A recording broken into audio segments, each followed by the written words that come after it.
No one actually likes spending $500 plus on fragrances, but here are 3 fragrances that are really expensive, but I actually think are worth the money, and you should consider picking up. Number 1 would be Purpose 50. This is such a strong fragrance. The 50 is literally for 50% oil, and this thing really performs.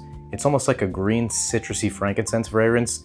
It doesn't have a lot of evolution, but what you smell at the beginning is so beautiful, I don't want it to change. It's very green, but very citrusy, and as that dry down hits, you get a little bit less citrus, but for the most part, it's gonna smell the same on the opening, and you get a nice, bold frankincense. Absolutely phenomenal, and this stuff is a staple for me any time of year. Oud Cadenza by Maison Crivelli. This is a Harrods exclusive, and this thing performs like a beast on top of that. But it's really just like a oud leather with dates and caramel. This literally smells like a sticky toffee pudding with leather in the background. I haven't smelled anything that comes close to this scent profile wise, but it's also just such a delicious gourmand fragrance and kind of a unique take on a gourmand. And on top of all that, this is the smoothest oud fragrance I've ever smelled in my life, while still being bold. I would definitely give this one a chance. We got good old Ombre Nomad by LV. This has been a staple for me for a long time now. Now, a lot of people will tell you this is an oud and rose fragrance, and it kind of is. That's not necessarily wrong. For me, this is more like a birch, smoky oud fragrance with a tiny amount of rose in the background. I mean, it's barely there. You get more raspberry on the dry down, so it's very sweet, but not cloyingly sweet.